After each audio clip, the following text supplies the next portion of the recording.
नमस्कार, आप देख रहे हैं दिल्ली ग्लोरी न्यूज और मैं हूं आपके साथ सपना मदेशिया। शुरुआत करते हैं आज की कुछ खास खबरों से। जो ये मोदी सरकार 3.0 का ये बजट आज निर्मला सीतारमण जी ने देश के लिए प्रस्तुत किया है। आदरणीय मोदी जी की जो सोच है और उनका जो संकल्प है विकसित भारत 2047, उस विकसित भारत में जो आज बजट प्रस्तुत किया है वो एक मील का पत्थर साबित होगा।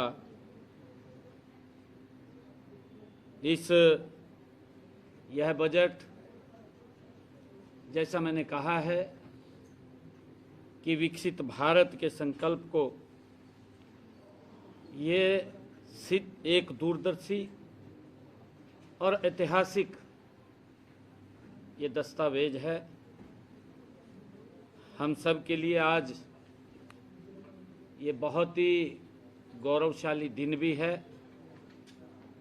आज गुरु रविदास जयंती के पावन अवसर पर यह बजट सही मायनों में जनहित और अंत्योदय की भावना को ये समर्पित बजट है। इस बजट में 3 मुख्य विजन हैं: रफ्तार, क्षमता, सबका साथ। रफ्तार का अर्थ है प्रोडक्टिविटी बढ़ाकर आर्थिक विकास की गति को तेज करना। क्षमता का अर्थ है लोगों की काबिलियत को निखारना ताकि वे देश की तरक्की में भागीदार बन सकें। और सबका साथ का अर्थ है कि हर परिवार, क्षेत्र के पास कमाई के पर्याप्त संसाधन और मौके हों। ये सबका साथ का अर्थ है। यह बजट सबका साथ, सबका विकास की भावना को ये चितार्थ करने वाला ये बजट है। मैं इस कल्याणकारी बजट के लिए देश के यशस्वी प्रधानमंत्री आदरणीय नरेंद्र मोदी जी और वित्त मंत्री निर्मला सीतारमण जी का हार्दिक आभार व्यक्त करता हूं। उनका हार्दिक दिल से धन्यवाद करता हूं। यह बजट आत्मनिर्भर भारत और विकसित भारत की दिशा में मील का पत्थर है। साथियों, भारत ने खुद की मैन्युफैक्चरिंग और ऊर्जा सुरक्षा बढ़ाई है। मुझे खुशी है कि इस बजट में जिससे विदेशों से सामान मंगाने की निर्भरता भी कम होगी। बजट में एमएसएमई और के क्षेत्र में 10,000 करोड़ रुपए का प्रावधान जैसे औद्योगिक राज्य के लिए अत्यंत लाभकारी ये सिद्ध होगा। इससे हमारे हरियाणा प्रदेश को भी, चाहे फरीदाबाद हो, गुरुग्राम हो, पानीपत हो, लाभकारी सिद्ध होगा। जैसे औद्योगिक केंद्रों में नई जान आएगी और युवाओं के लिए रोजगार के व्यापक अवसर खुलेंगे। इस बजट में सेमीकंडक्टर हब के लिए 40,000 करोड़ रुपए और बायो फार्मा सेक्टर की मजबूती देना ये भारत को तकनीकी महाशक्ति बनाएगा। हमें खुशी है कि इस बजट में Delhi Varanasi high speed rail corridor की घोषणा और 5 क्षेत्रीय मेडिकल हब बनाने का निर्णय इंफ्रास्ट्रक्चर और स्वास्थ्य सुविधाओं में क्रांतिकारी बदलाव लाने का काम ये बजट करेगा। महात्मा गांधी ग्राम स्वराज इनिशिएटिव से हमारे ग्रामीण कुटीर उद्योगों को और बुनकरों को भी इसका सीधा लाभ मिलेगा। साथियों, पिछले 12 सालों में भारत की अर्थव्यवस्था स्थिर रही है और बजट का 3 आयामी दृष्टिकोण, आर्थिक विकास हो, आकांक्षाओं की पूर्ति हो, सबका साथ समाज के हर वर्ग को सशक्त बनाएगा। साथियों, वैश्विक उथल पुथल के बीच भारत का 7% की विकास दर हासिल करना देश के यशस्वी प्रधानमंत्री आदरणीय नरेंद्र मोदी जी के कुशल नेतृत्व का ही ये प्रमाण है। साथियों, वित्त वर्ष अगर 2027 के लिए 12.2 लाख करोड़ रुपए का ऐतिहासिक पूंजीगत व्यय और सिटी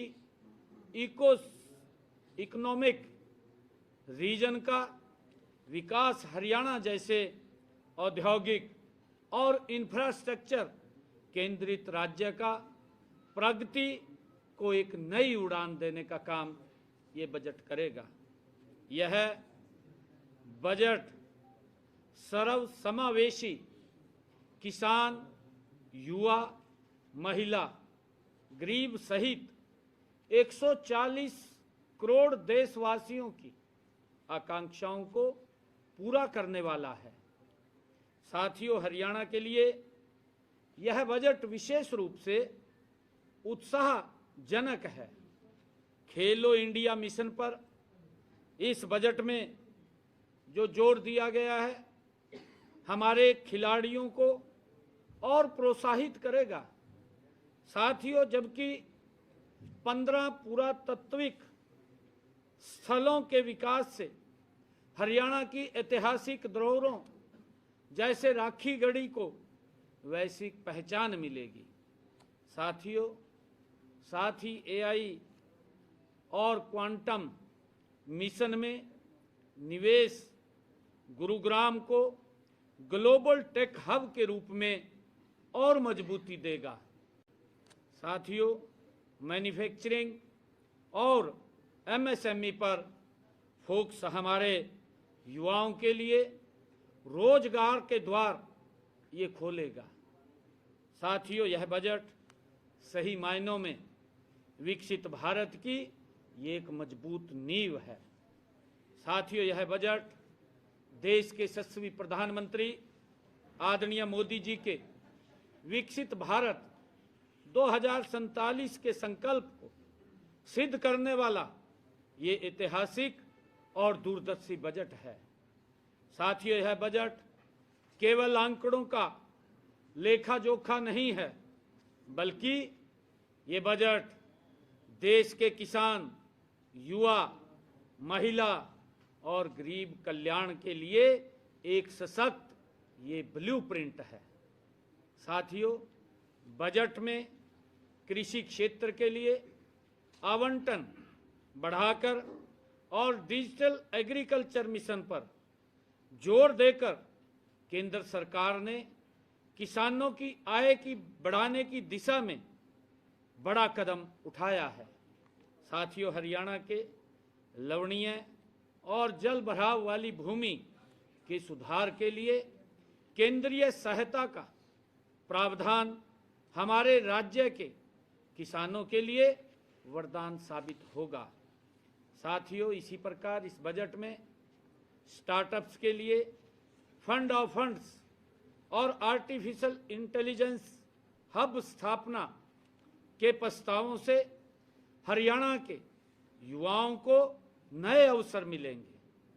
साथियों, विशेष रूप से गुरुग्राम, पंचकुला जैसे शहरों में आईटी और एआई सेंटर्स को नई गति मिलेगी। राष्ट्रीय राजधानी क्षेत्र में लॉजिस्टिक हब के विकास और बुनियादी ढांचे के लिए पूंजीगत व्यय में वृद्धि से हरियाणा में निवेश के नए द्वार खुलेंगे और रोजगार के अवसर पैदा होंगे। साथियों, महिलाओं के कौशल विकास और लखपति दीदी जैसी योजनाओं के विस्तार से हरियाणा की मातृशक्ति आर्थिक रूप से और स्वावलंबी बनेगी। साथियों, यह बजट भारत को विश्व की तीसरी सबसे बड़ी अर्थव्यवस्था बनाने की दिशा में एक निर्णायक कदम है। साथियों, हरियाणा सरकार इस बजट के प्रावधानों को धरातल पर उतारने और अपने राज्य के प्रत्येक नागरिक तक इसका लाभ पहुंचाने के लिए पूरी तरह से कटिबद्ध है। बजट में देश में बड़े टेक्सटाइल पार्क बनाने तथा 7 हाई स्पीड रेल कॉरिडोर बनाने का प्रावधान भी इसमें किया गया है। साथियों, 5 लाख से ज़्यादा आबादी वाले टियर 2 और टियर 3 शहरों के विकास के लिए 11.4 लाख करोड़ रुपए का आवंटन भी किया गया है। इसके अलावा वन डिस्ट्रिक्ट वन प्रोडक्ट को भी बढ़ावा दिया गया है। साथियों, मैं आदरणीय नरेंद्र मोदी जी का, आदरणीय निर्मला सीतारमण जी का, क्योंकि ये बजट ये हर व्यक्ति को मजबूती की तरफ ले जाने वाला बजट है। आज जो बजट आदरणीय निर्मला सीतारमण जी ने देश के लोकप्रिय और प्रगतिशील, जिन्होंने विकसित भारत का संकल्प लिया हुआ है, आदरणीय नरेंद्र मोदी जी के नेतृत्व में आज जो बजट प्रस्तुत हुआ है, देश के 140 करोड़ लोगों को इसका लाभ मिलेगा। ये भारत को मजबूत करने वाला बजट है और इसमें और भी चाहे रक्षा क्षेत्र हो, उसकी बेसिक कस्टम ड्यूटी में छूट देने की बात हो, कैंसर रोगियों के लिए 17 दवाएं सस्ती करने की बात हो और 7 दुर्लभ बीमारियों की दवा सस्ती करने की बात हो, कैंसर शुगर की दवाइयाँ वो सस्ती करने की बात हो, गंभीर रोगों की दवाएं वो भी सस्ती करने की बात हो, निजी आयात पर शुल्क की छूट की बात हो और सोलर एनर्जी से जुड़ी वस्तुओं की वो भी सस्ती करने की बात हो, विदेश यात्रा पहले से सस्ती करने की बात हो और ईवी बैटरी, जूते और चमड़े के सामान उनको सस्ते करने की बात हो, चमड़े के उत्पाद, जूता, बैग इनको भी सस्ते करने की बात हो, माइक्रोवेव ओवन और बायोगैस मिक्सड, सीएनजी, कपड़ा, मोबाइल बैटरी आदि को इस बजट के अंदर सस्ते करने की बात हो। इसका एक बड़ा लाभ देश के 140 करोड़ लोगों की भावना को ध्यान में रखते हुए ये बजट आदरणीय नरेंद्र मोदी जी के नेतृत्व के अंदर माननीय निर्मला सीतारमण जी ने आज इसे प्रस्तुत किया है। मैं इसके लिए बहुत बहुत बधाई देता हूं और यह बजट ये भारत के उस विकसित भारत के संकल्प को पूरा करने में एक महत्वपूर्ण ये नींव का पत्थर होगा। इसके लिए आदरणीय प्रधानमंत्री जी और निर्मला सीतारमण जी को मैं बहुत बहुत बधाई और शुभकामनाएं देता हूं। Thank you.